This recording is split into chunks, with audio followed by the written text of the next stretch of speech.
Hey y'all, hey y'all, hey y'all. It's Thursday, December 5th, 2024.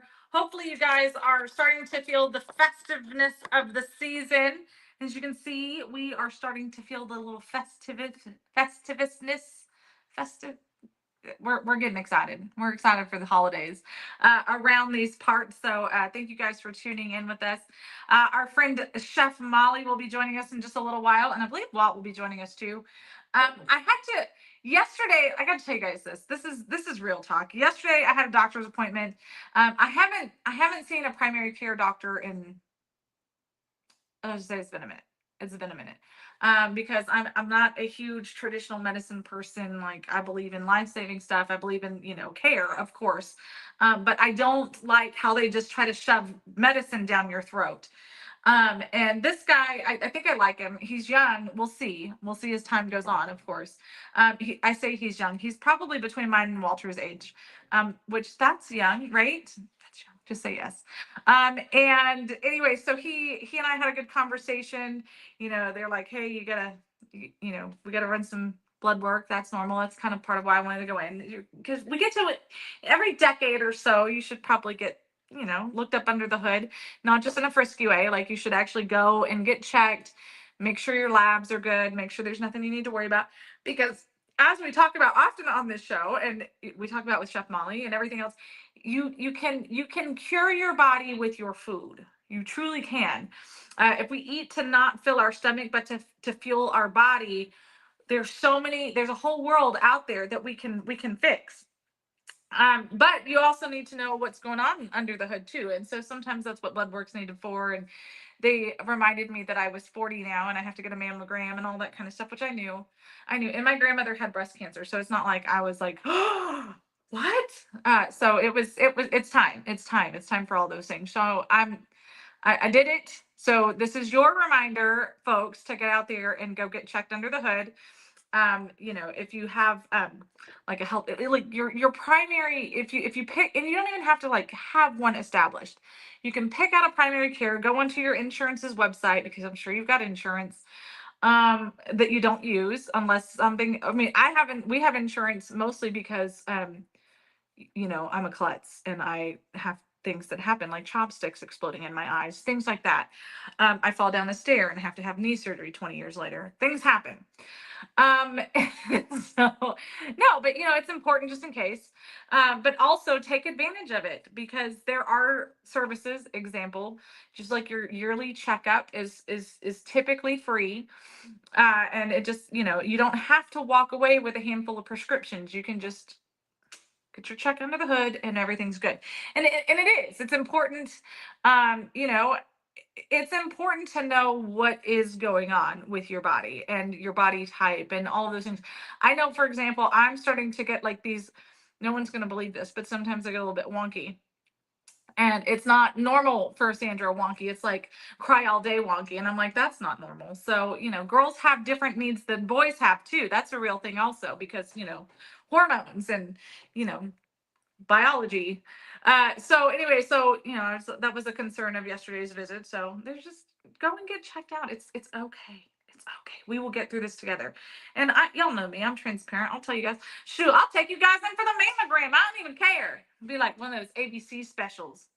I'm just kidding. I'm not doing all that. I love you guys, but no, no, no. I'm not doing all that. Could you? Well, I might take a selfie. I'm gonna take a selfie. I'll make it fun. We'll have fun with it. But anyway, so all that's gonna happen within the next month. So yay, team there. And as you guys know, it's starting to become that time of year. You guys, my sister literally told me to stop saying weird things. We're she's my sister. This is true. This is true. I said, hey, make sure that you watch the show to save me from myself, and so that's what she's doing. Because I've been wonky. I'm wonky. Anyway, I made these new cookies yesterday. I should have brought one over here so you guys can see them. And I'm excited about them because they taste phenomenal. But I was very frustrated with them yesterday. But I was experimenting. So I really kind of didn't care about the ingredients for the most part, because I just wanted to see how the textures would work together and all that kind of stuff. But it was probably like one of those, gift with purchase things. You know how like coupons will have like, if you buy this, you get this for free. And it was like peppermint crumbles, right? Like candy cane, peppermint kind of crumbles. And so I use those, and I call them my winter wonderland cookies. By the way, they're phenomenal. Like they are just so delicious. But they were not organic candy cane pieces. They were just Brock's candy cane pieces. And there's so much, just so many insane ingredients in them that, but of course, naturally, the first one is high fructose corn syrup. And so I was apprehensive, but I was like, well, I'm just going to do a small batch. I just want to taste it, see how, see how the flavors work together, see if I can accomplish what I think I can accomplish with it. And I did. But the problem was, is that with the high fructose corn syrup, it, sorry, my dog is being weird. With the high fructose corn syrup, it burns faster, so it heats up faster, right? And so then if it heats up faster, it also cools faster. So I ended up, some of my cookies had holes in them.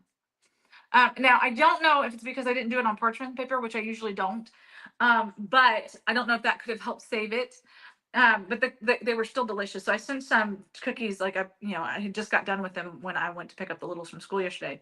So I took some to the teachers, and the teachers were like, "Yes, and please allow us to be your guinea pigs for the rest of forever."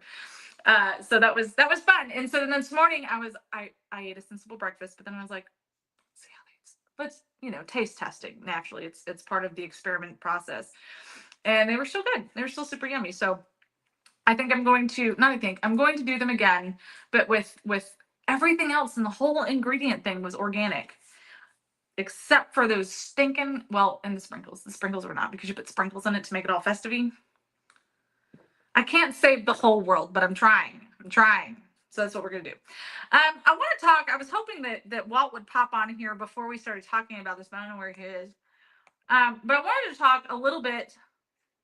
The site will be able to see. Yes, I understand that. Yesterday, I don't know if you guys saw this or not. The CEO of United Healthcare, the CEO, you suck. I guess we know where Walter is now. The CEO from United Healthcare was murdered on his way into the Hilton Hotel in New York City. And at first, I think it pretty much immediately they were saying, "Hey, we don't think that this was random. We think that this was targeted," and things like that. Well, as I was reading more on it this morning, that actually appears to be 100% legitimate. And there was conversation about stupid ads. There was conversation about the possibility of this being a hit man or a hit job. And there was another article that I watched this morning, and they were saying, this guy right here, and I meant to share this page instead. And he was specifically saying, listen, there's a lot of things about this. Oh, good. Well, okay, he'll dial in soon. Okay, I'll accept that. There was a lot of things about this job, this murder that were not consistent with a true hitman. One of them being that there was words written on each one of the casings. This I thought was actually kind of interesting. Let me see if it didn't show the casings in one of the articles that I read. Well, maybe this one might be different. Let me show you guys this one. I see in the background there, Molly. Give me just a minute here. They think they've even narrowed in on who it may be. They're starting to get warrants and all that kind of fun jazz. They on the bullet casings were inscribed "deny, defend, and depose." And so, I think that there is definitely a reason. They also said that because there were some misfires, the gun jammed, which is another maybe tell that it may not have been like a hitman per se, but it was like a professional killer. It was somebody who may have been, it probably was, honestly, it was probably personal. And listen, there's a lot of speculation, and I'll leave that as speculation, but I have been watching the world too long brain tells me I'm shocked that this hasn't happened sooner. And here's why. And not just for Mr. Thompson. And, he was 50 years old. He's got a wife and 2 children. this isn't a personal thing for me to say this out loud, but this is just a worldview, if you will. Insurance companies are horrible.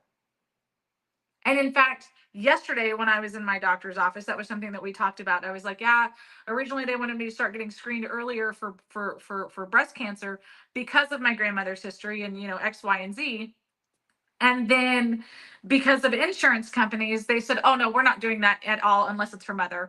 And they wouldn't allow it until I was 40. Well, at one point they said 45, and then they marked it back down to 40. And my doctor, who, like I said, was about my age, between mine and Walt's age, he said, yeah, insurance companies. And I said, well, they think they know more than you do. And he goes, well, that's the biggest problem.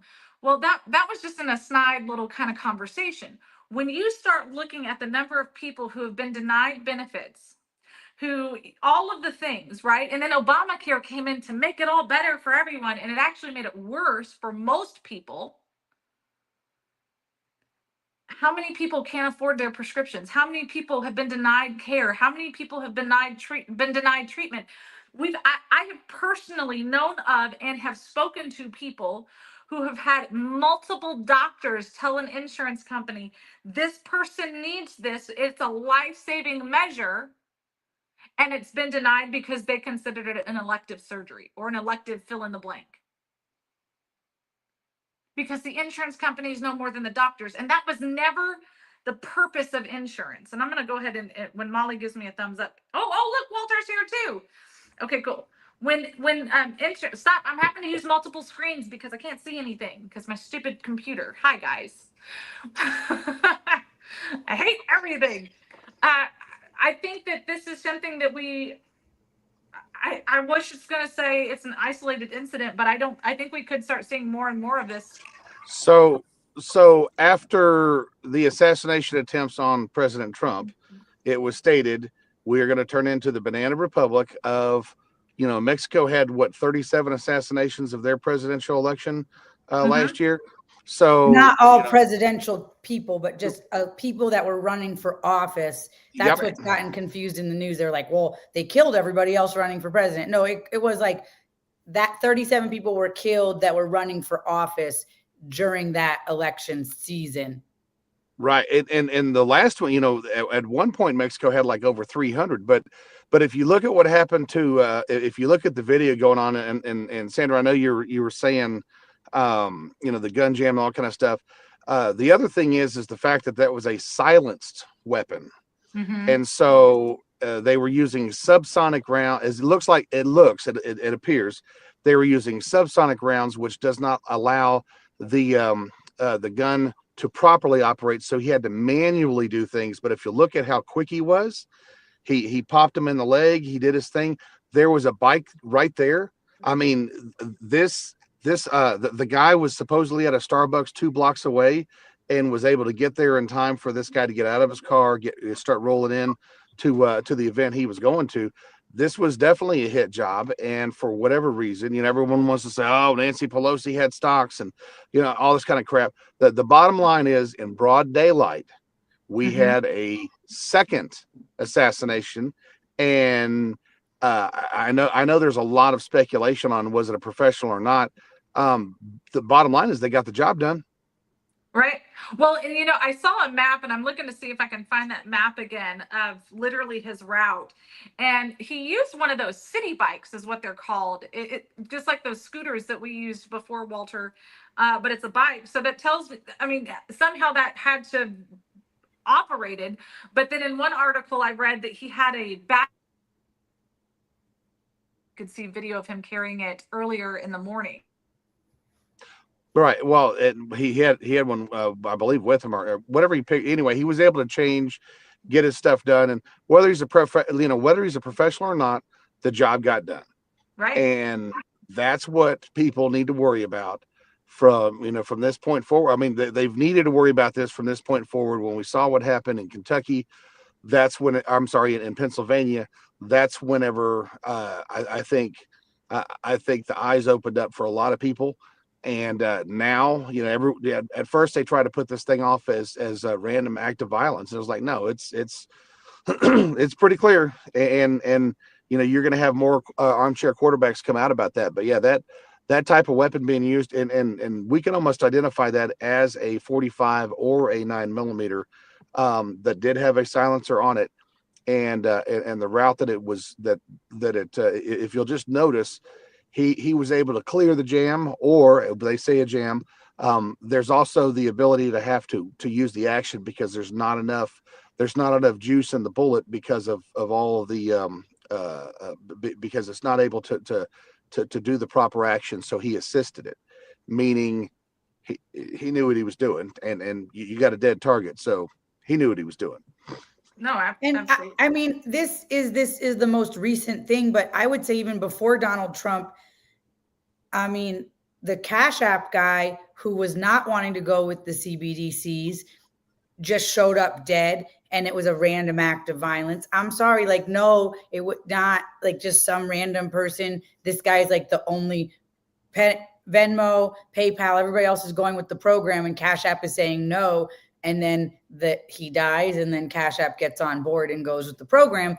And it was a random act of violence in San Francisco.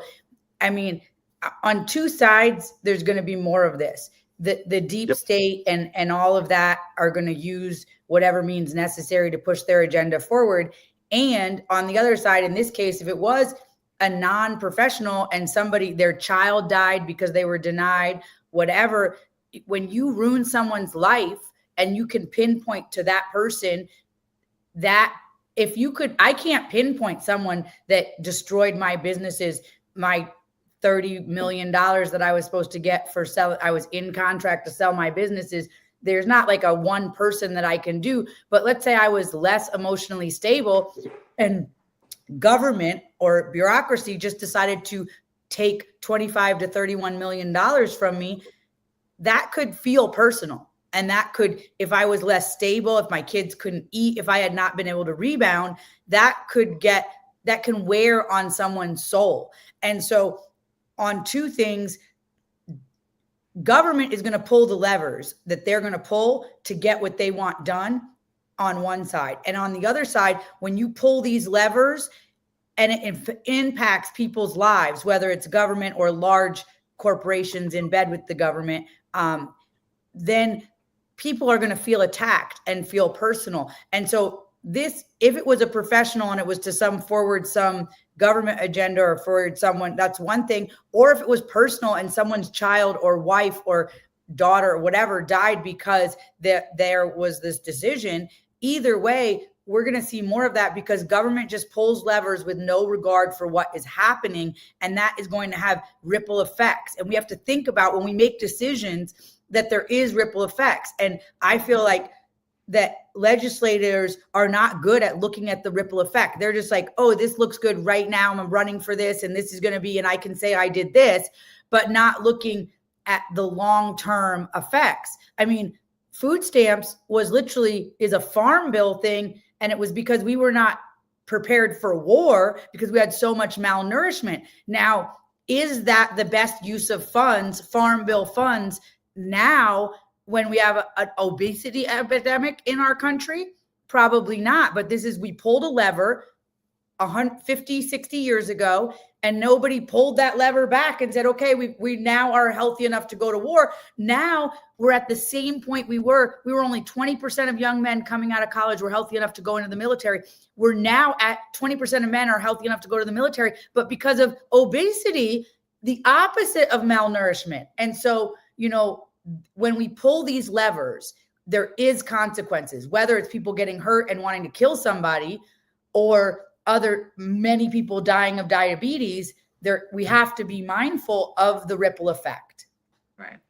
Well, and I think, one of to kind of bring it back on some of this, I remember back in, I want to say it was the late 90s, and Walt, you might remember this a little bit more, but there was like a string of people who were all over the country that were killing like CEOs of their companies or like their general managers because of layoffs and things like that, like right at the holidays. And there was like it was like a big cocktail. I think it was all around that Enron time frame, maybe even.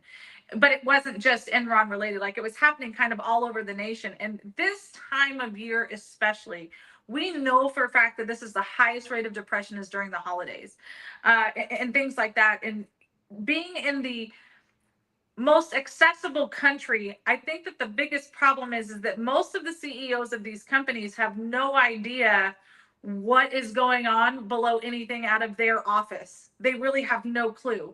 And one of the greatest shows that was ever truly invented was that show where the CEOs were going into work at the pizza shops and things like that, and they had to see what was actually happening on the every single day. They undercover boss, that's what it's called.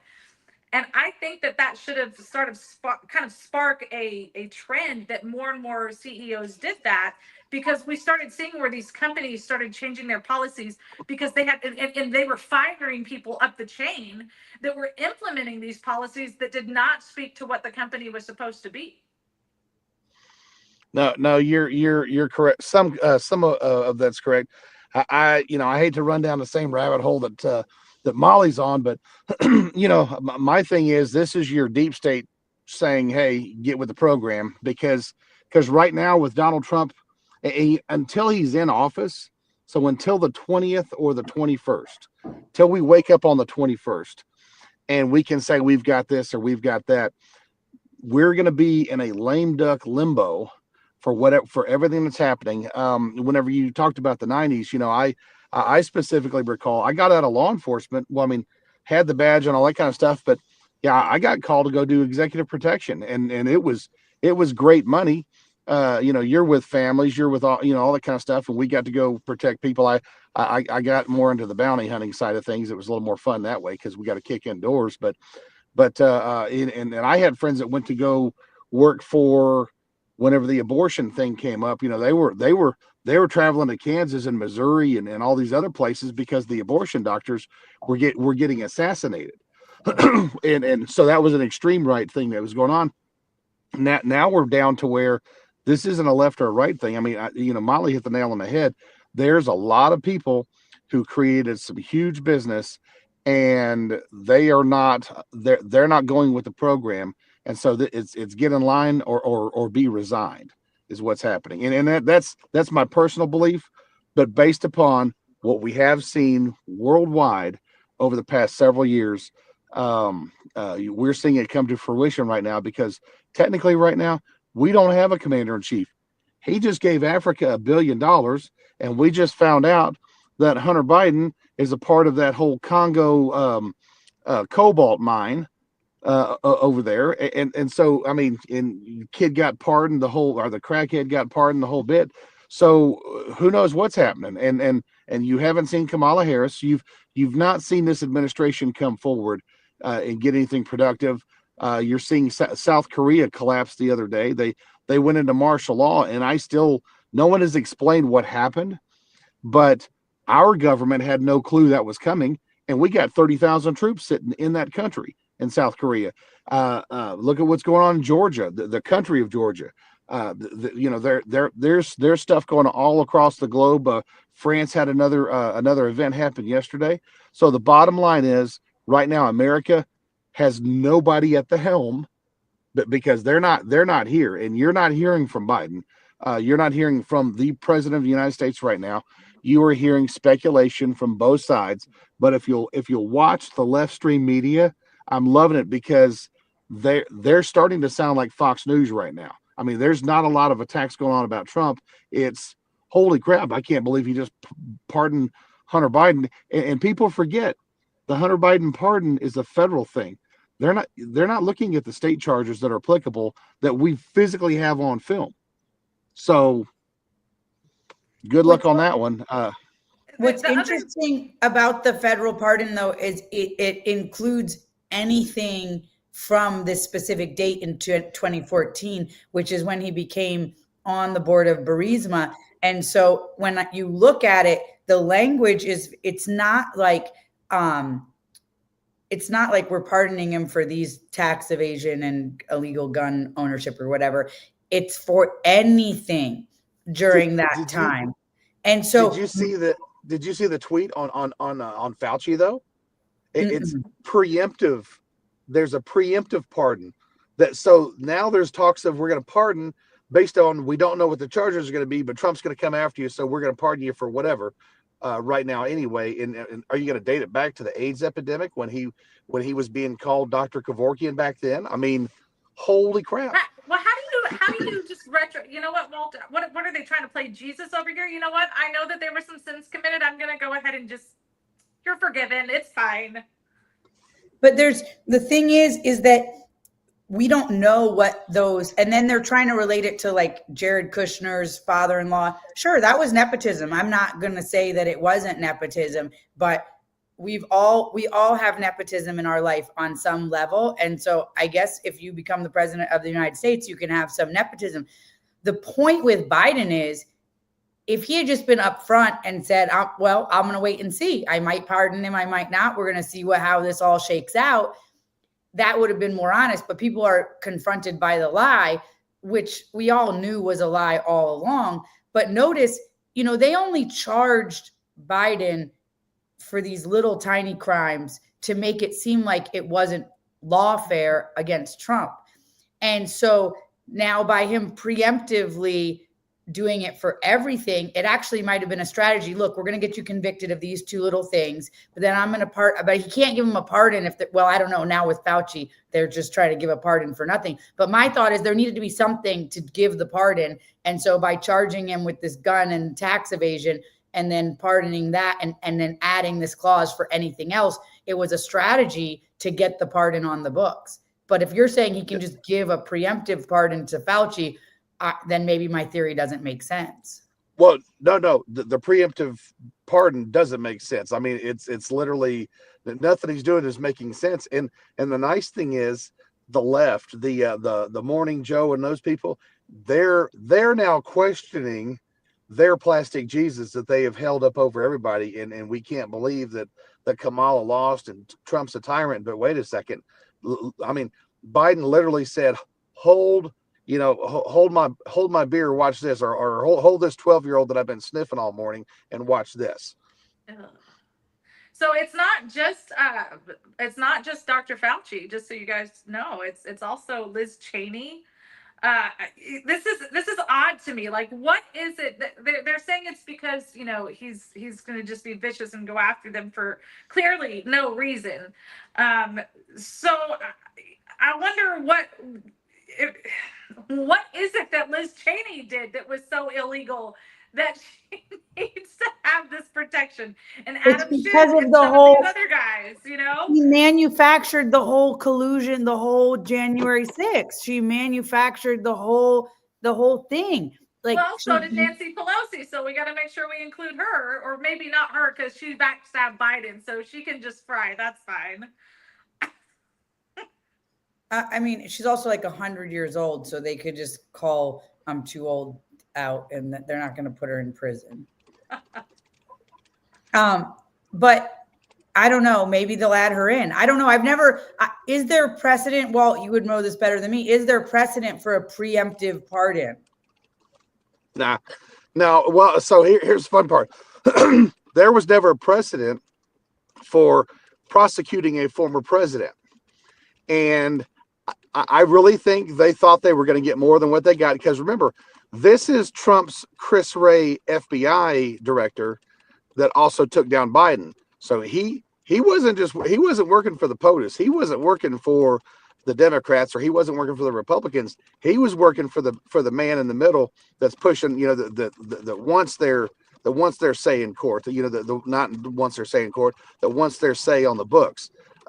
He was working for the real person behind the curtain. What happened to Trump, they opened the door that now it can happen to Biden. If you'll also notice, I really do think that this is the effort that Biden gets to take the laptop with him if he wants it. I mean, you just watch. I mean, he is the president, and until the day comes that he walks out of there, he can walk out with a laptop, just like Bill Clinton walked out with the tapes of whenever he was having conversations in the Oval Office. So they went after Trump because he had the files in the bathroom that had a lot of schedules and whatnot. He didn't go to jail for any of that stuff. However, Biden, who did not have presidential immunity, look at what he had, and then the FBI turns around and says, "Oh, by the way, um, that was wrong for him to have it, but we don't think that he is cognizant and that he knew what he was doing." So he's So, not cognizant enough to know where to put the files, but he's got the nuclear codes. Like, I'm sorry, I don't like, sorry, not sorry. That's not okay. Like, I get it. You're not, you know what? I got a neighbor in California, Ernie King. He's 90 something years old. He gets confused sometimes, and he's mostly 100% there, but occasionally he'll be like getting two names confused. He's like, "Oh, I was thinking Chepe, but I was seeing Lorenzo's face," or whatever. And I'm like, "Oh, now it makes sense." But I don't want Ernie King running the country. I want Ernie King driving around the ranch on his golf cart, drinking in old duels and petting the dogs. You know what I'm saying? Like, that's what I want. And so I'm not saying it's bad to be 90 years old and have some cognitive decline. I think we're all going to be there. I mean, I think I have a little cognitive decline at 46, not like where I can't figure stuff out, but I'll be like trying to get that word. And I'm like, where's that word? Why it won't come to my brain? But we can't be on like, you can't know if it's okay to bring files home, but you're running the free world. Right. Well, Yep. you know, But he's not running the free world. It's been Weekend at Bernie's from the beginning. And nobody wants to acknowledge he never came out in the campaign. He was literally inside in his basement is not a true story, but like in his $1 million mansions that the government paid for, somehow he can afford $1 million mansions on $200,000 a year government salary. Right. Mm-hmm. And I mean, that makes sense. Can't we all? no. Well, here's a question that I thought of last night or yesterday afternoon when I was reading and listening to some of this stuff. So the presidential pardon, that really only applies to the United States legal system. Is that true? Yeah, that's what I just said. It's the federal system. The governor can only pardon state crimes. The feds can only pardon federal crimes. That's why, if you look at gun charges, whenever the ATF it'll come back, but the ATF, they are arresting people for violating state gun charges because the federal law says you cannot have any felony. So that's where now we're looking at the federalism side being an issue.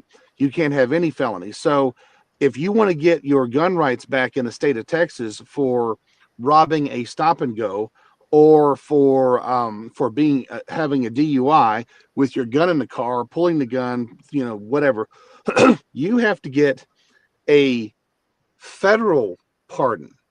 And in Texas, it's not just the governor. There's a whole pardons and paroles process. But on the federal side, just think about it. Your guy if he did rob or was wrongly accused or whatever on a state charge, has to get that pardon first from the state, and then has to go towards the feds to see if it applies with them. So we're convoluted on how the pardons work. But here's a question: what states are his felonies in? Like, for the crack and all that, we're talking New York, we're talking California, we're talking Pennsylvania. Where is it? I assert that those governors are going to pardon. Well, so here's the thing, though. So he is, when we talk about Hunter Biden and his pardon, he specifically is being pardoned for lying on the gun application with the ATF, and for, I don't know what the other charge is. However, when you go to him with the crack pipe, and he's driving his 170 miles an hour doing the crack pipe on a certain road, that right there probably has a statute of limitation. However, once you start bringing in the pictures of the kids, like they're saying that there was porn on his computer that had children on there. Well, now you're looking at internet crimes against children on a federal level, but also on a state level. If the state in question chooses to go through with it, that would most likely be California or New York, and there's a couple of other East Coast states that he may have been in. But they're able to pinpoint that once the appropriate people get the laptop. Well, here's another fun question that I had when I was asking if it was only the United States that his pardon counted in. So let's fast forward a little bit and I'll play Russia collusion for just a second. So, since he was so heavily involved, as you mentioned earlier, Molly, with Burisma and things along those nature, wouldn't that now allow NATO or the UN or Russia or any of those other countries that have been affected by Poland, any of these other countries that have been affected by the acts of Hunter Biden, could they not go after him? I don't know the answer to that, but I don't know.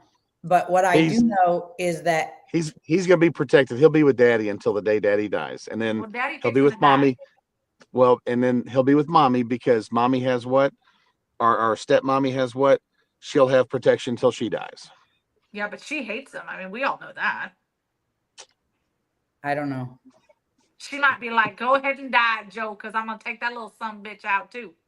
I don't know. I've seen a bunch of memes where it's like her signing the papers and it says Biden pardoning Hunter, and it's her doing it because. Well, you think poor old Joe, he's going to freaking the Amazon and he doesn't know how to, he probably got almost eaten by a snake because he stepped to the wrong place. And then you got him over in Africa and he's falling asleep. And they're like, oh, you just gave him $1 billion. Well, he didn't know what he was doing. He was falling asleep. He didn't do shit.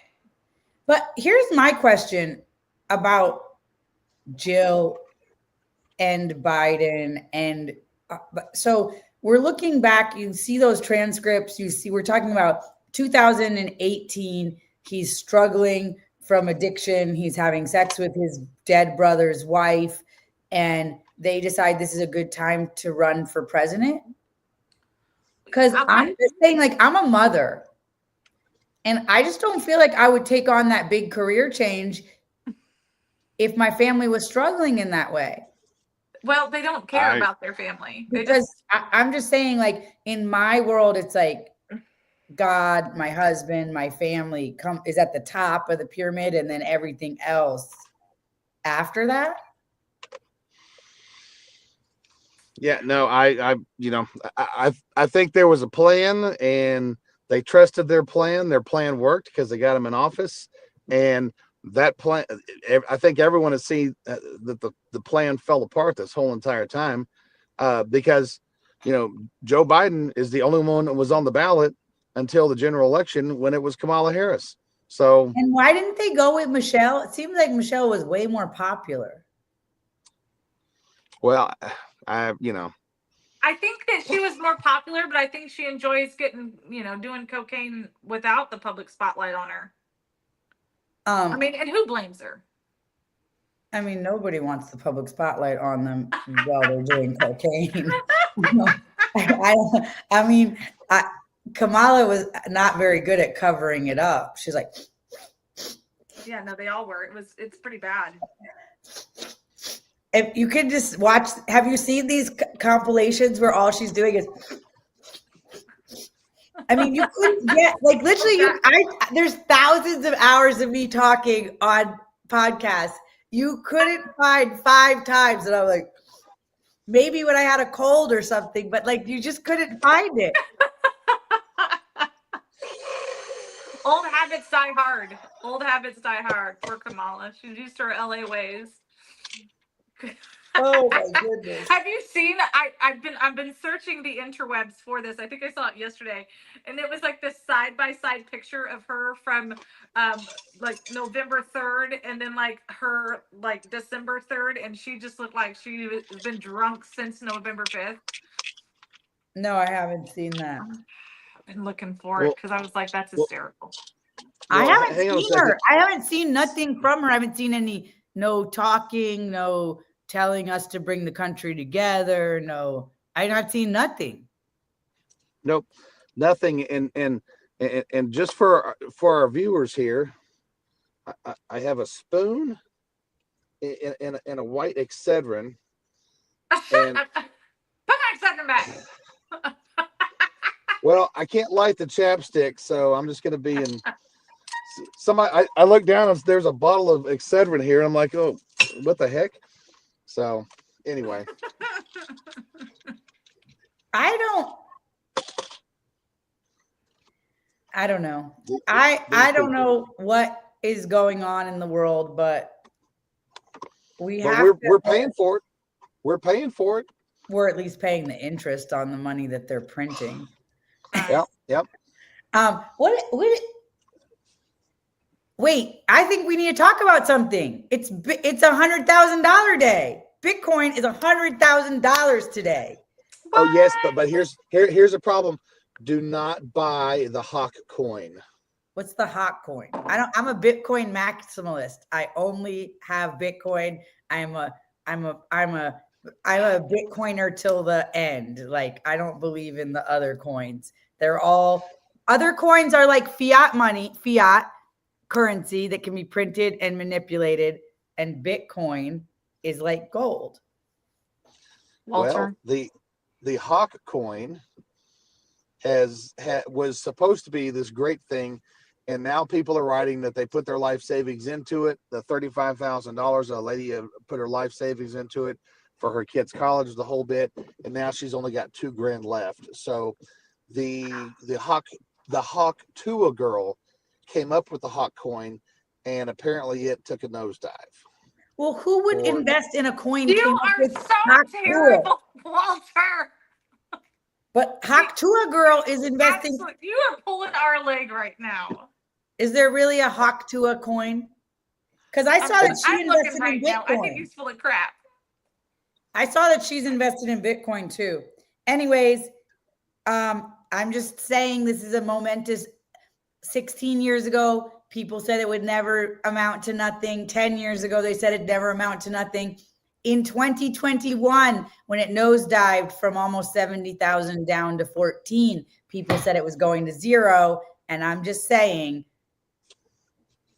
our fiat currency is going to zero. That's the reality. All right, here's what Hollywood Life has to say. Where this is not investment advice. Hawk Tua girl crypto meme coin. How much is it worth? What? Who would invest in the Hawk Tua girl's coin? Like, Walter. I'm sorry, I don't have any compassion for that. I'm with you, and you know, this is why other people don't get into Bitcoin and whatnot. I've actually been reading up on it. I've been looking at things. But the people aren't getting involved in it because of stories like this right here. It was too good to be true. Well, you know what? They're getting a bad taste in their mouth from certain things. Well, I so would they're like getting to a bad say taste in their mouth for certain things, but they're not listening to people.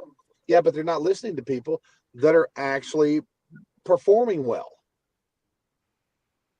I would say this. I would say that I recommend that anybody that is interested, there's a book called Everything Divided by 21 Million.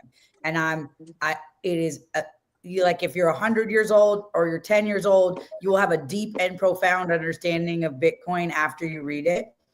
And I've been investing in Bitcoin a little bit every week since it was like $6,000. And I still buy $100 every Friday, and I treat it like my savings account if there's an emergency or I need to take money out. But yes, it can be volatile, can be volatile. But year over year, I mean, how much money that I've put in, some of it's 10x, some of it's 5x, because, you know, I've been putting it in over the years. But honestly, against the dollar, it is always outperforming, and against the S&P 500. And I'm self-custodying. It belongs to me. It's not in the bank. It's mine. And I think that that's a difference. And I know that people are skeptical of Bitcoin, and I would like to say that it is a money that is not controlled by any central group. There's no founders. It is controlled by the community. And it always, it's anti-inflationary because there's less and less available, rather than gold where there's more and more available, rather than there's dollars, we're just printing it. And I think it solves for so many issues across the board. And if you look at what Salvador is doing, I mean, Salvador is going to be able to tell the what is the International Monetary Fund, IMF? They're going to be able to tell IMF at 100,000, which is today, they are going to have enough money to pay off the IMF and still have a ton of money in Bitcoin. And Salvador can tell the IMF to go F off. And that's never happened. The IMF is designed to keep countries enslaved to them. And Bitcoin made that possible. And so it's an anti-inflationary mechanism. And I do think that we do need to look at having our money outside of these government systems where they are willing to just dilute our money and send $6 billion with a B dollars to Ukraine on accident. Like, that's not okay. And so I do believe that if you do the research and you understand the difference between Bitcoin and other cryptocurrencies, because they are different. Bitcoin has no founder, it has no investors, it has no insiders. It is fully just thousands of people with computers that are running it. And it's fully decentralized. And whether it was created by the CIA or Satoshi or who created it, it is a more perfect money than we have currently. So apparently, you're Walter, I owe ahead. you an apology. I thought that you were just being Walter about this stupid Haktua girl. It really happened. It went from $500 million down to $90 million in like minutes. It literally. Yeah, because, so can I explain? But this is what happens is people invent a coin. So what if I just was like, they're called shit coins, and people that are Bitcoin maximalists don't want anything to do with these meme coins and these shit coins. So what if I just invented a coin today and I have bajillions of them because I invented them, and then I'm selling them at a 0.0%, and then it goes up, and then every time someone buys it, it's going up and going up. And then I own the most of it, right? Because I created it. So Haktua Girl and whoever those creators were dumped their stock once it went up high. And why it went down, it went up to 500 million, and they dumped their stock. It was a pump and dump. And then everybody lost. So all the person who put their $35,000 and the college kids and and whoever thought it was a good idea, the founders stole that money. And that's how shit coins work. And a shit coin is something different. Bitcoin, we're talking about 16 years year over year growth. 16 years on average, we're doubling year over year. And so there's no other asset out there that's doubling on average year over year for 16 consecutive years. This is different. This has been proven. They tried to mess with it. They tried to change the rules, and the community said, no, nobody gets to say what the rules were set in the beginning. And those are the rules, and we are the community, and we uphold those rules. And so it has already taken a tax, and all these other coins that you see are literally like fiat printed money, and Bitcoin is gold. And I would say that if you want to have wealth for your children, for the future, we have to store it in something. So real estate is one thing. And of course there's gold and silver, and there's Bitcoin. And we have to store our wealth because the government is robbing us every single day. And if you don't like my ideas of Bitcoin, land, gold, and silver to store your wealth, great, come up with something better, but please store your wealth. Please stop being robbed by the money printers. Yep. Nope. You're right. Diversify. That's what they always tell you to do. Hey, let's take a quick commercial break, and then we'll be back in 2 minutes. So grab your friends. Gosh darn it. Today's the day. It's Thursday.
back with a huge, huge thank you to you. But if you want to keep us on the air, we need your support. So go to TexasFullyLoaded.com. You can also go to PayPal, Cash App, and Venmo, all at Texas Fully Loaded. Drop us some little chankalings because we need you, gosh darn it. Now I'm gonna bring Mollie back on here, but Walter, I'll wait till I see your face. Okay, I see your face. Wait, just kidding. I don't see your face. Now, Simon brought up something, and I'm glad that he did because I also wanted to talk about this. Side note, there's a Krampus celebration happening in San Antonio today, and Christians are not happy about it. Do you guys know what or who Krampus is? Let's start there. So Krampus is literally a demon who drags naughty children to hell. That's who he is. That's what he is. That is what he is. And he comes out at the same time. Like it was some mythology that I don't know if it was created to, try to make children act right, like the evil version, if you will, of the Elf on a Shelf. I don't know, but it's a tale as old as time, if you will, in terms of mythology and things along those lines. And churches are getting very angry that this is happening in San Antonio. Now, these parades happen all over the world. They happen all over the nation. And I have concerns, yes, naturally, because we don't want to promote evil and demonism and things along those lines. But if the church was smart about it, they would capitalize upon this. Do you know why? Because who stops the demons from taking you to hell? Salvation! What the season is about. So perhaps instead of being angry about this coming, tell your little children to stay home and get out there and be light in a dark place and say, hey, you know how we can save your little soul from hell? Let me introduce you to Jesus, the reason for the season. Yeah, for sure they could capitalize on it. But why do we have to have a Krampus celebration? And I just saw what state is there's like Ohio is going to have a demon. There's going to be like there's a demon church that's going to have an after school program for kids. Like, there's a bunch of them. Mm-hmm. I just don't understand. Like, they're scared. The world is scary enough for our children. Like, we don't need to scare them about this. Like, I don't understand what is the parents that are like wanting to take their kids to devil worship or the Krampus parade. I just don't get it. So, and I'm with you there. The other thing is, in Uvalde, we had a bar that opened up, and it was a drag queen story hour, and there were kids that were invited and all this kind of stuff. And we had this lady jump on there, and she made it public and chastised all the churches and said, you need to come out. We need to protest. And what happened? People purchased tickets from all across the country, flew into San Antonio just to hang out at this restaurant / drag queen bar, whatever it was, which is now actually going pretty strong. She literally, it was going to be a South Texas thing that was going to probably fail on its own with a couple of people coming in from San Antonio. It was in Uvalde. However, it was made popular because of the controversy. Right. So when people decide that they want to protest something and they develop that's going to bring more of the crazies out on both sides. And so all you're doing is promoting the event through the fury of now we have something to fight against. And, because they're going, hey, look, the Christians are coming after us. And, and these, it's with this thing here. I actually saw this, this hype, with me being on Senate District 19 is 60% of Bexar County. And trust me, I got all the Krampus stuff and the messages and stuff. And I'm like, you know what? I'm not going to go out there and look at this. I said, that's where you could go out there. If you're really going to do anything, go out there and just pray for those people, Yeah. Bring prayer into that space and be done with it. But to go out there with your signs and to, I spent some time with somebody I thought was a drag queen. Turned out he was only gay. Well, and he's anti-drag queen, but come find out, we had a Trump supporter in the dude. And he did not, and he was one person that was promoting security in the wall, and is of Mexican descent, and was like, listen, we need to bring the immigration process back to where we need to be. And at no point did I ever, well, I did. We had some funny back and forth, but whenever he told me he was not trans, he was just gay, it was like, okay. And there was no judgment that was passed on there because there were two conservatives. We, we, we just have our fun a little differently. So that's the best I can tell you. I mean, it's like I have a guy friend. His name is Joaquin, and he refers to himself as Joaquin the Queen. And he's a very effeminate gay guy, but he says he's super anti what they're doing with the whole trans with children, because he said, if you had told me at 12 years old that I could be Barbie, I'd be all about it.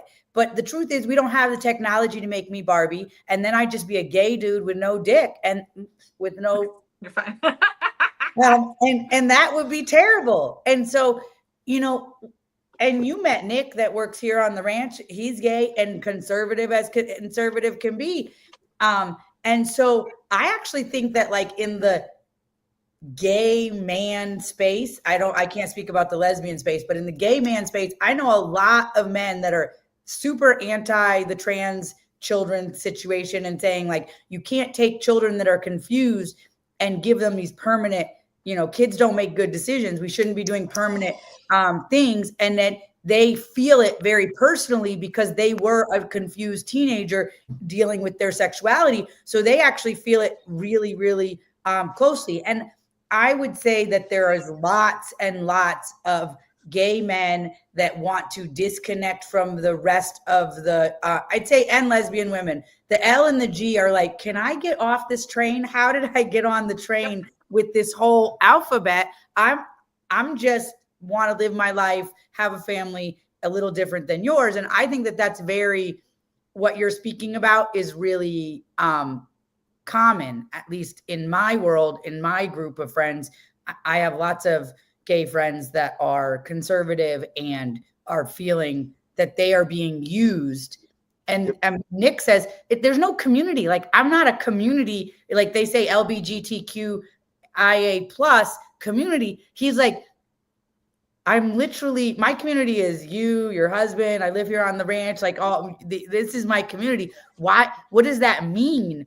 And he feels like they're just using that and using this label to push jam through policies that most people that might fall under this label, at least in the first couple of letters, are not interested in. Kind of like other organizations that we talked about yesterday or the day before. Interesting. People don't like labels. Imagine that. Nope, we don't. Yeah. Don't we labels. We have I've been called by a couple of Hispanic groups to help Hispanic outreach promotion on the border, and the Hispanics on the border, the Tejanos on the border. So in Texas, you're not a Hispanic or Latino, you're a Tejano if you're a true Texan. And so the Tejanos on the border are like, I haven't sat here and screamed my Hispanic roots about anything. They know what their lineage is from Mexico, from Spain, from whatever country they're from, but they like being in Texas. They like being a Texan. They're here. And so, even with Trump, all these groups came about, so-and-so for gays for Trump, blacks for Trump. It's still a way to divide. Yeah, it's literally still a way to divide the movement. And it just, hey, we all need to be for Trump. We all need to be for Texas. We all need to be for conservatives, whatever else. I'm getting along with a lot of Democrats that do not participate in the Democrat Party. But then they look at us over here screaming about, oh my God, the Democrats are all demons. And it's like, okay, understood. I can see that on the upper echelon, but the folks around here, they've been. We lost you. The folks around here, this is not what they're about. They're physically about being a Texan. And when the poop hits the fan, you know what they're going to say, Molly? They're not going to say, "Oh, is Molly a Republican or Democrat?" It's going to be like, "Hey, Molly, can, can I get a hold of some of that raw milk for my dog?" For my dog. You know what's funny is I actually speaking about Republicans, Democrats, Latinos, my community is more than 50% Latinos probably, and I'm married to a Mexican American. And you know what? I think there's a missed opportunity in the Republican Party that the Latino values are conservative. And I think that the conversation should be securing the border. The conversation should be at least this most recent rounds of people that just came in and are getting all this assistance and everything need to have a different scenario happen to them. But I think that there's a lot of people that are here that are immigrated here that the Republican Party needs to put an olive leaf out to, because they are all Catholic and Christians. They do not believe in abortion. They do not believe in letting our kids choose their genders. They do not, they believe in a day's work for a day's pay, hard work, building for the future. And I'm not saying they, like all Latinos, but the newly immigrated Latinos, and I can't speak for Haitians and Chinese, and I'm just speaking about my immediate community, which is Mexican and Salvadorian, Guatemalan mostly, and a little bit of Honduran. These people are conservative in their cultural roots. And so I think there's a missed opportunity for the Republican Party to reach out and just point out, why are you, because yes, what we said, it was this last election, it went 47% men, Latino men went 47% for Trump. I think we could go as much as 60% across all genders in Latino culture if we reached out to say, what is it that the Democratic Party is offering you? Because and can we get past this whole racism conversation because I actually think that people thinking Republicans is racist is what's keeping lots of people voting Democrat, that it doesn't align with their values at all. Well, and here's where some of that came from. So yesterday, I was frustrated watching the news because it was like the caucus day. So the Hispanic caucus and the Democrat caucus and the Latino, the Chinese caucus, like all these caucuses. There was a lot of caucus at the Capitol. But they, and every single one of these heritage-based caucuses were Democrat. And so I think the Republicans thought, oh, we have to match that energy. And so let's continue the separation. And here is the thing, 20 years ago, 30 years ago, I didn't know that we had to be defined by the color of our skin. 20, 30 years ago, even still now, my family, I have Black cousins, I have Chinese cousins, I have European cousins, I have Indian cousins, and I didn't walk up and be like, hey, Indian, how can I make sure that I'm appropriate with you? Like, that was never a conversation. And even they are posting that on their pages. They're like, look, we're native Lumbees. We have our cards. We do this, we do that. We do all these tribal things. I've never understood why all of a sudden in the last decade that we have to be called out for being Native Americans, and now all of a sudden it has to be Indigenous Day, or it has to be this, or it has to be like that. Didn't exist. We're creating Sandra, this. I feel like you're not decentering your whiteness. Yeah, right. With your brown kids. But you see this. Now you're assigning a color. Now you're assigning a color, and you're not decentering your whiteness. I think I've told this story a lot. Is that I was raised in New York, lots of interracial relationships. I dated mostly Black men in my high school, mostly because I'm thicker than a Snicker. Like, honestly, it wasn't like, it was like white dudes is not into that big ass. Molly, she's old Juicy Licious over there. So I dated Black guys, and I never had any thoughts about it. And, I went through my life, and during COVID, during George Floyd, I was in an interview hiring this person who's doesn't work for me anymore, but she's now my girlfriend today. And I was like this in the interview. I was like, I'm gonna be really upfront with you. I've spent most of my life deep in Black culture. I am 100% comfortable in a setting where I'm the only white person, like all this stuff.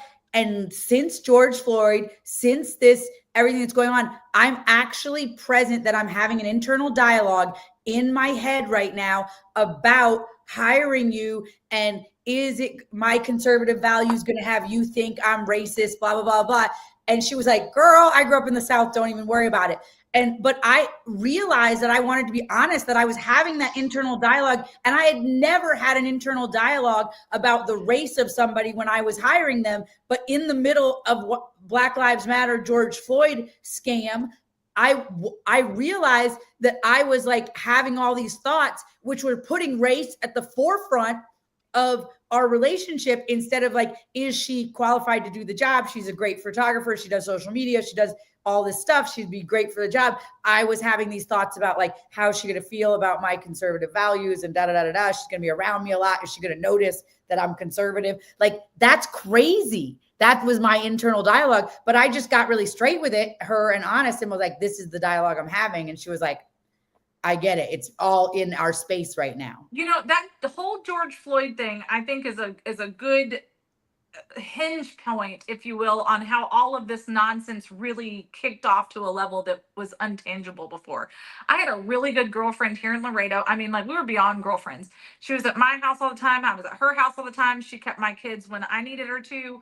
She kept Arthur when I was doing some stuff with the baby, or, you know, when I was having Charlotte, like all of those kinds of things. She kept all three of the kids at one point while I was at the hospital. And like, we were good friends. I would take her kids to places. She'd take my kids to places, sports, everything.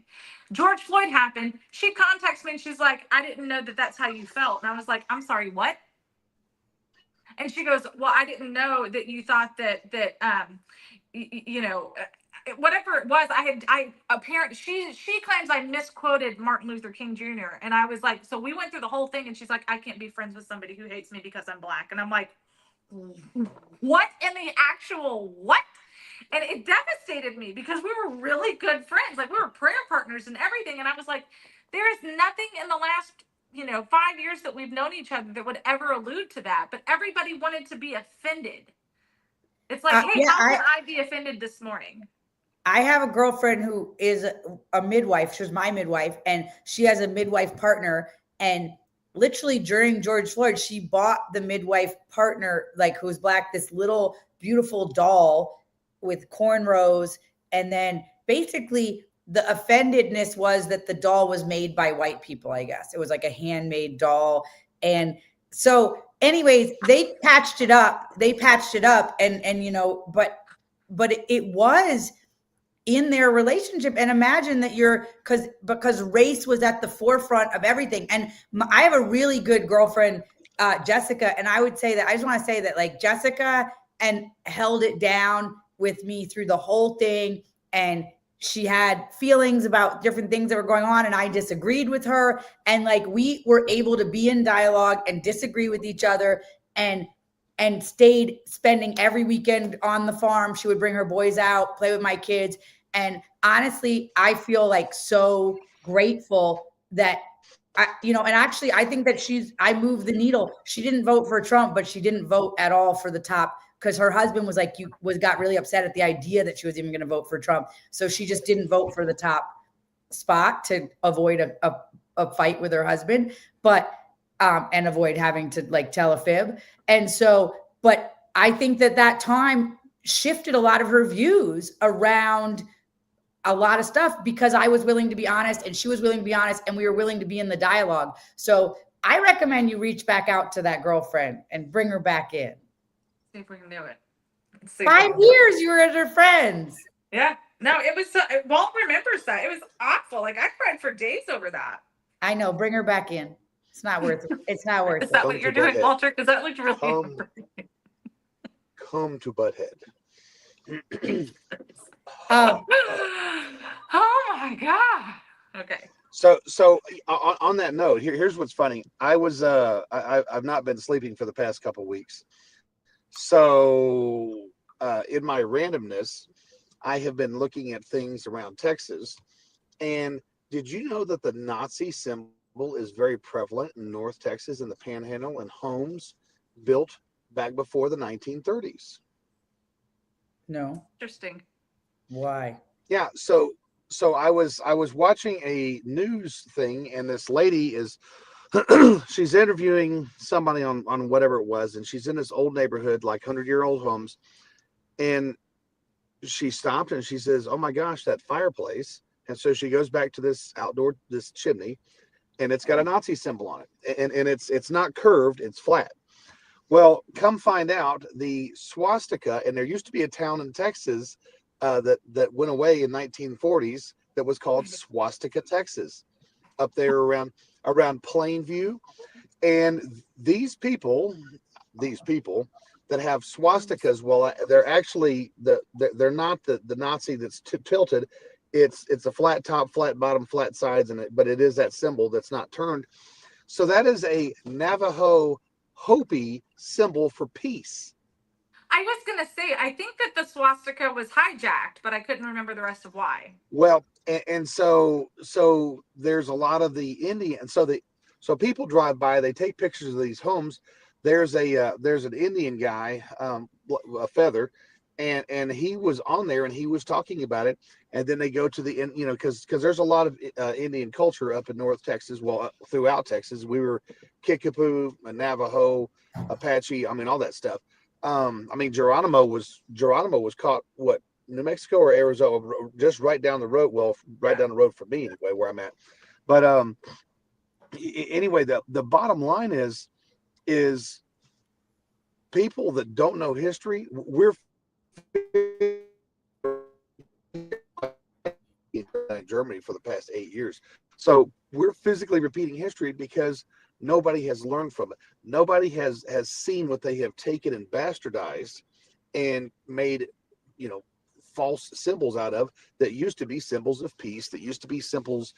And I'm not just talking about the swastika anymore.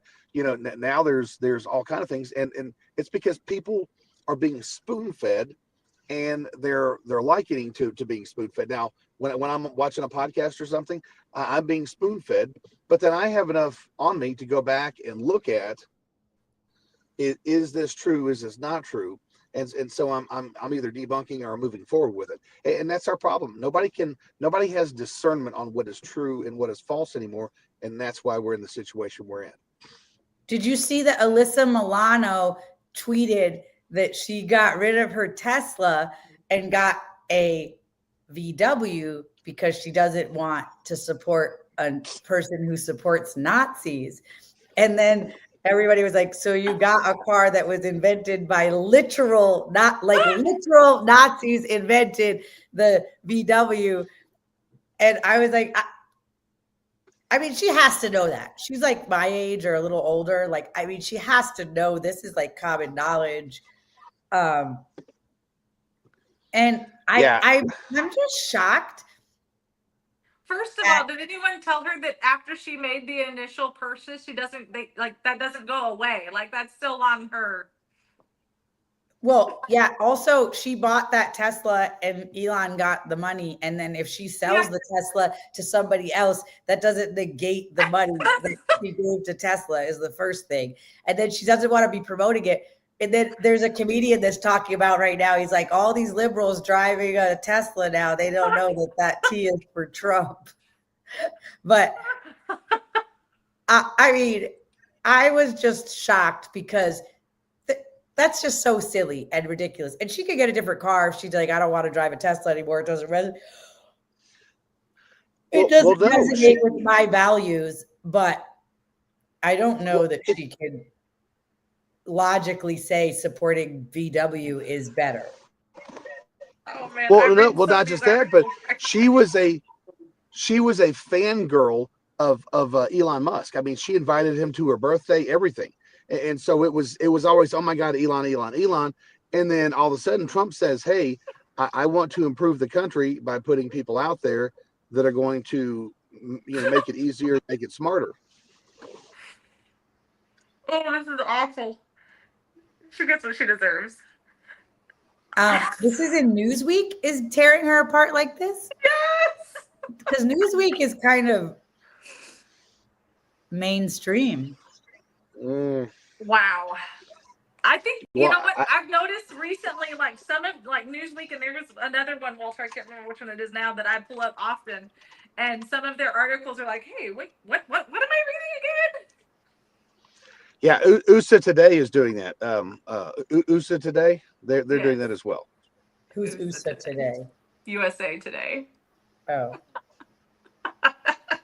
They're not saying USA, they're still saying USA. No, I think, but what's really kind of funny now is like us conservatives who've always been anti these electric vehicles are now like, hey, look what Elon just did. So maybe we should.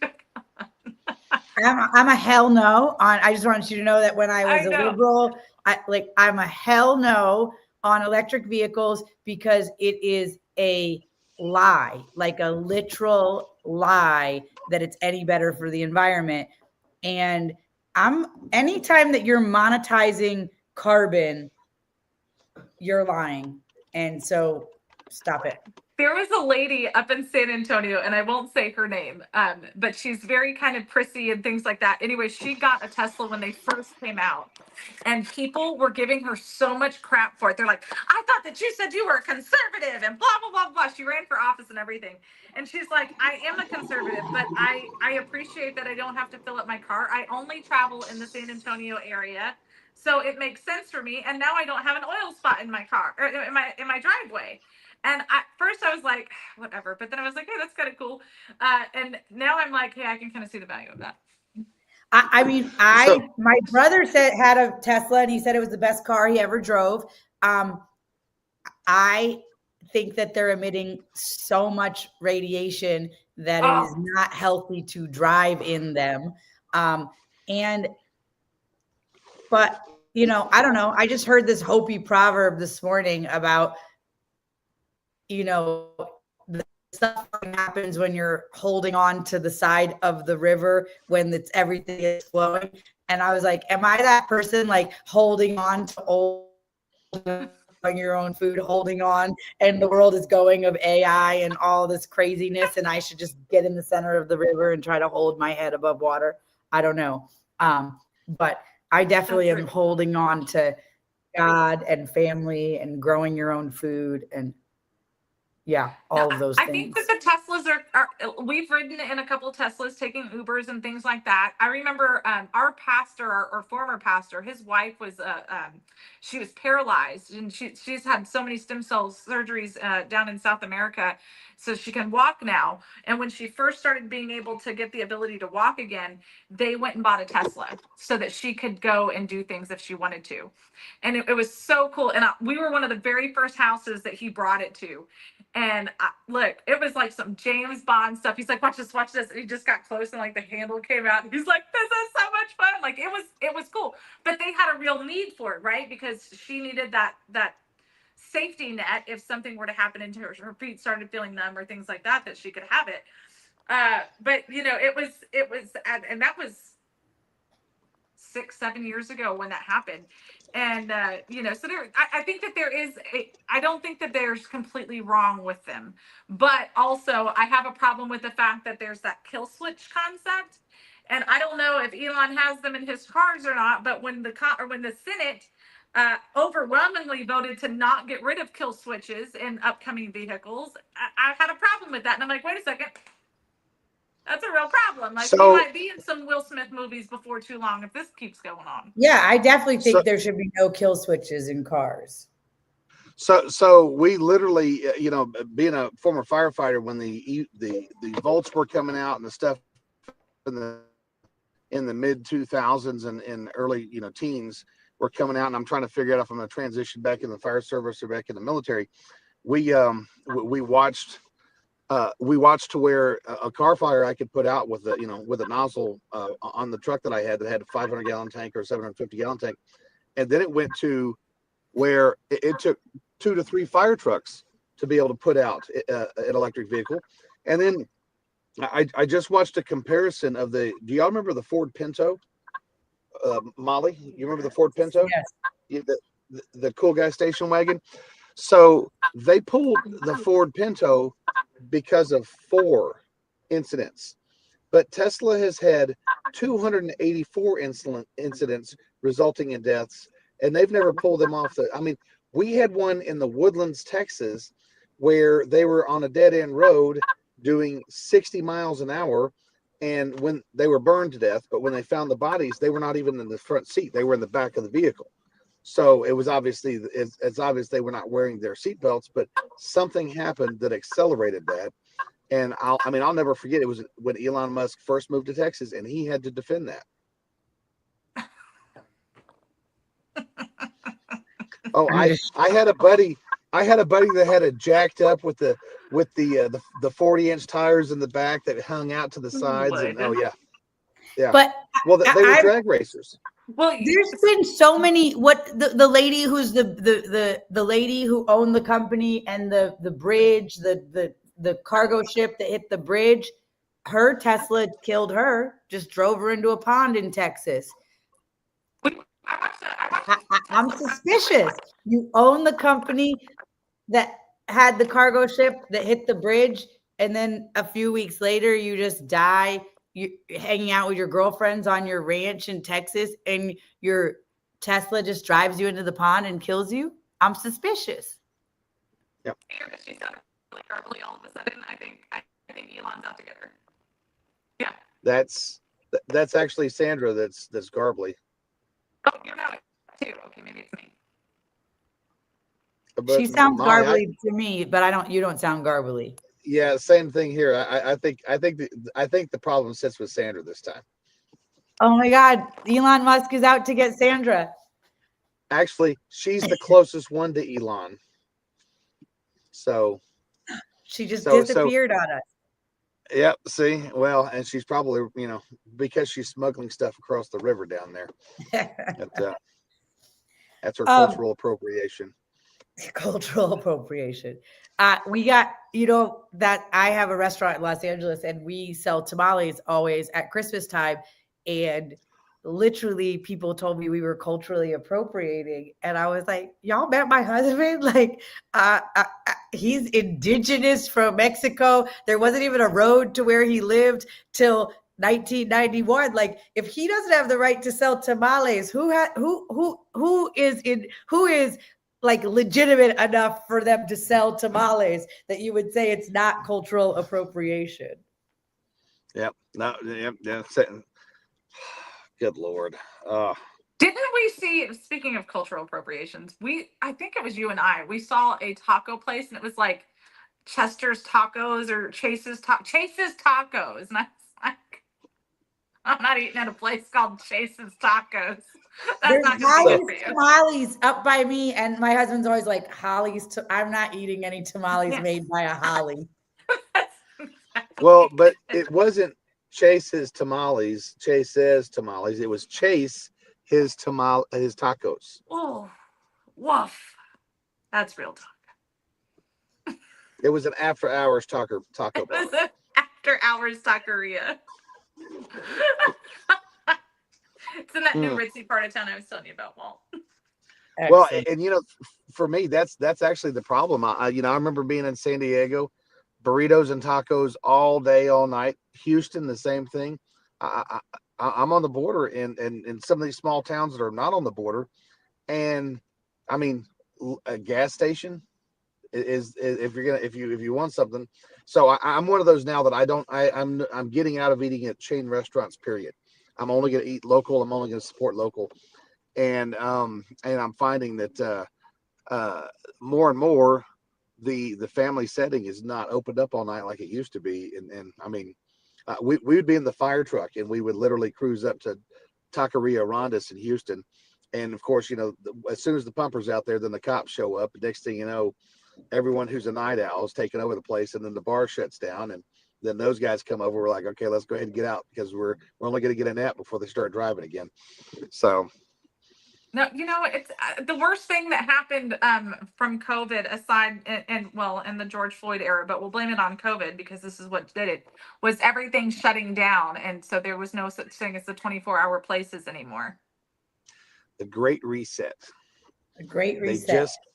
They just killed overtime and the third shift. last year at Christmas time, Alex and Austin and I went out Christmas shopping, and there were several stores that were open until like 1 o'clock or midnight or something like that. And you would have thought we were robbing banks. Like they thought that that was the greatest thing on the planet. And I was like, this is how it used to be, kids. This is the way it used to be. And it should still be this way. Back in the Yep. old days. We used to do midnight. My mom and I used to do midnight Walmart runs just because we could. It was glorious. I did a Black Friday back in 2000 something. I was culturally appropriating Black Friday. No, I went with my niece and wife to the Walmart, and she was a teenager, but she wanted to go out for Black Friday. I'd never experienced Black Friday, and I'll never forget this old lady. I went and got a buggy just to get a buggy, and I'm moving with my buggy, and this lady comes up to me and she like bumps into me. I mean, it was like a pecker check, and she bumps into me, and I'm like, "Are you serious?" And I mean, she was like, "You're in my spot," because they were going to cut the thing on the pallet, and next thing I know, when it happened, they cut the black thing on the pallet, and then DVD players and Blu-ray players are flying. Xboxes are. I mean, we're talking people are. Their kids are poised. They're standing in these things, and they're flying through the air. And I'm watching stuff fly over me, and I'm like, this is the coolest stuff ever. There's fights breaking out. You know, there's all all that kind of stuff. And I'd come out of the combat zone, and I'm just like, dude, this has gotten this Iraq's got nothing on this right now. I mean, it was unreal, but that was kind of fun because that was at night, and then that's usually whenever I was up and rolling anyway. I just figured, hey, let's go do this, and we ended up walking out with I guess enough to put in like 5 pockets, but I mean it was all small stuff. I was getting a digital camera for $35. I remember Tickle Me Elmo was like a big thing. That one, and there was a Cabbage My Patch brother, doll. my brother. So that was before the internet. Well, a lot of that stuff. My brother put an ad in the local paper for the Tickle Me Elmo dolls because he got a whole bunch of them, and so he was. I mean, we're talking. He was selling for like $1,500 a piece. He was in college. This is like '90s, and I'll never forget. He made a ton of money off of these 4 Tickle Me Elmos, but they got into bidding wars. But he had an ad in the paper, so that tells you where we're at on the internet. And I think internet was around, but not as prevalent. But he had an ad in the paper, and people called, and then he got them into bidding wars on his on the phone, and he didn't have a cell phone. We were on the landline because he was using my landline, and yeah, he's like, hey, I'll give you $500 for your phone line for the day. I mean, he made $10,000 on 4 Elmos. Mom, I can't remember if it was the Tickle Me Elmo or if it was a Cabbage Patch doll. I thought it was a Cabbage Patch doll for the first reason, the first time we went out, because it was like a holiday for us, just getting the. I don't. Hold on, let's see. Mom said, which is why I love Black Friday. I pissed off the people waiting to sell in the paper and made some poor mommy happy, because we did, like, we would like go to those things, and we would like, it was stuff we didn't need or want, but we would grab it, and then like you'd see some poor little lady or poor mom walking away all broken hearted, and you could tell like she wasn't of means, and so we would just be like, hey, here you go, and we'd like pass it off.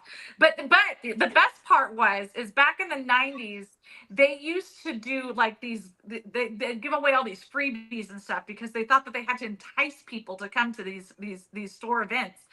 And so they would like JC Penney's would give you like reindeer antlers and like a blinking nose.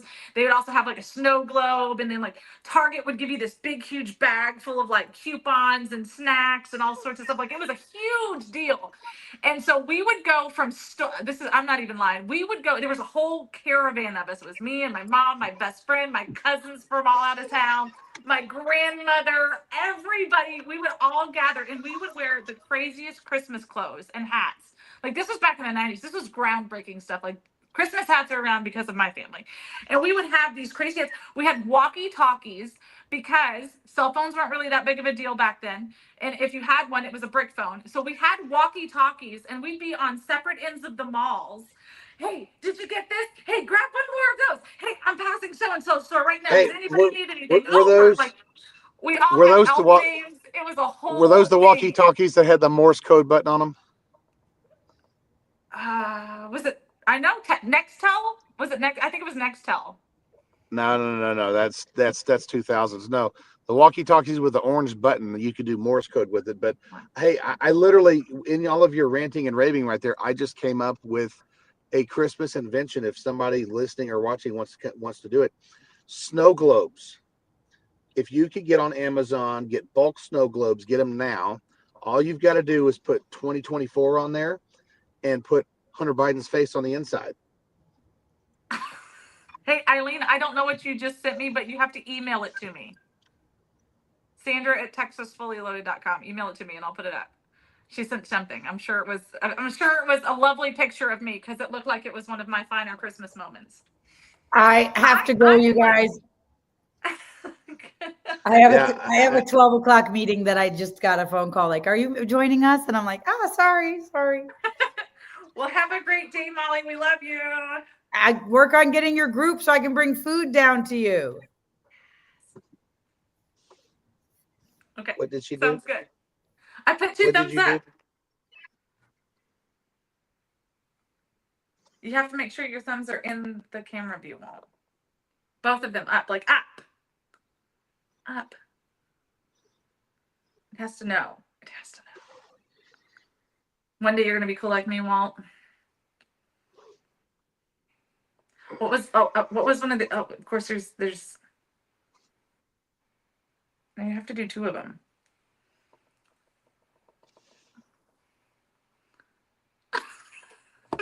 And then of course there's 2 thumbs down. You have to do, I think you have to do 2. You can't freak it out. It's technology.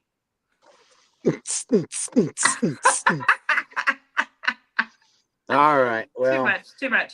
Well, I'm waiting. I thought Eileen was going to get me these pictures. She texted them to me and I couldn't. Oh, come on, Eileen. Eileen, you can do this. We have faith in you, Eileen. Apparently, my sweet little nephew was showing me his farm puzzle while we were on the air. Okay. Well, he was showing it to me on the TV. Yeah. It's an experience, Mother. Well, I need to run because I'm gonna have to get in and go to bed so I can wake up and drive all night. So I'll be driving all night. My head held on the wheel. Da-na-na-na. Radar love. Bum bum bum bum. Yeah, there we go. Right. I don't know why it's not coming through. Eileen. It's your sister. Speaking of your sister. Yeah, speaking of my sister. Well, I guess that's really it. There's the SREC meetings this weekend in Austin, so that's going to be exciting. Walt will be there on Friday and Saturday. I will be there part of Friday and Saturday. And John Cornyn is hosting a wonderful Christmas party for the SREC, so I'm excited about that. That'll be really nice. Everyone's hating on him. I'm laughing. I'm just like, oh, this is too funny. So, oh well. At the same time, though, in Austin, the Republican caucus will meet to do their secret ballots of who's going to be speaker. Yes, that is also happening. That's important. So make sure you message your reps. And the Democrats had their stuff, and they did. I think they chose Jean Wu as their whatever. I was watching a whole bunch of stuff, but you know what? I'm done with, we're in a lame duck session. Nothing will happen till the president's in. Nothing will happen till the session starts back up. So, let's spend this time exactly what Mollie was saying. This is the time to spend with that olive branch and not beating people with it, but hey, let's bring him back in. So, all right, Eileen's email finally came through, and since it was so intense, let's give it to her.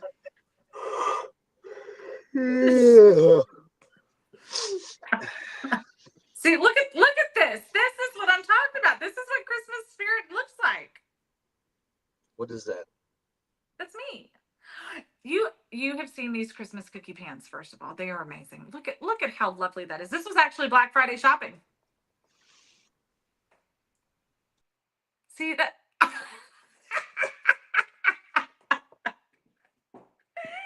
It's the greatest part. He's such a troll.